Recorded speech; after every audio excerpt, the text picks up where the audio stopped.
Microscope is focused on a mark on a piece of paper, and then a slab of glass of thickness 3 centimeter and reference index 1.5 is placed over the mark. Microscope வந்து என்ன ஒரு mark ஒரு piece of paper உள்ள mark வந்து focus பண்ணுறது.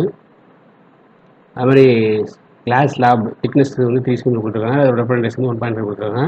அந்த mark மேலே அந்த மார்க் பண்ணிக்கல பேப்பரில் அதில் வந்து என்ன பண்ணியிருக்காங்க, அந்த கிளாஸ் ஸ்லாபை வைக்கிறாங்க, அதோட திக்னஸ் 3 சென்டிமீட்டர் கொடுத்துருக்காங்க, ரெஃபரன்ஸ் 1.5 கொடுத்துருக்காங்க.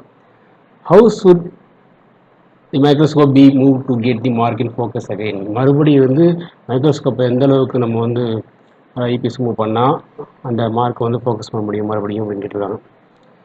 இது வந்து பார்க்குறதுக்கு தான் கொஞ்சம் வந்து ப்ராப்ளமெட்டிக்காக தெரிஞ்சாலும் உங்களுக்கு வந்து ஈஸி தான். ரீசன் என்னன்னா உங்களுக்கு வந்து ஷிஃப்டிங் இன் மைக்ரோஸ்கோப் எதுக்கு ஈக்குவலாக இருக்குன்னு பார்ப்போம். நம்ம shifting in microscope is equal to upward shifting in mark.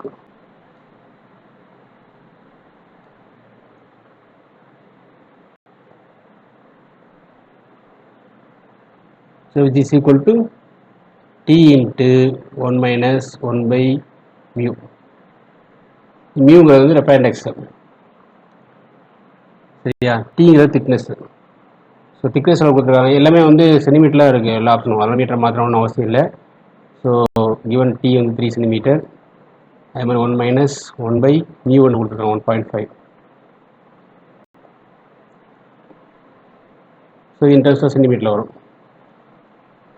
So 3 into இந்த ப்ராக்கெட்டில் உள்ள டைம் ஃபஸ்ட்டு நம்ம பண்ணும்பொழுது 1.5 மைனஸ் 1, ஏன்னா 1.5 தான் நமக்கு இங்கே என்னது எல்சியம். அப்போ 3 இன்ட்டு 1.5 மைனஸ் 1 எவ்வளோ 0.5 பை 1.5. மேலே இங்கேயும் திறன மாட்டிலே போனோம்னா உங்களுக்கு என்ன வரும், இங்கே 5 பை 15 வந்துடும். அப்போ இதையும் அடித்தோன்னா 1 3 is 3, 5 3 is 15. 5 5 அடிக்கும்போது is equal to 1. So 1 centimetre இருக்கும். ஓகேவா? ஸோ ஆன்சர் என்னது 1 சென்டிமீட்டர்.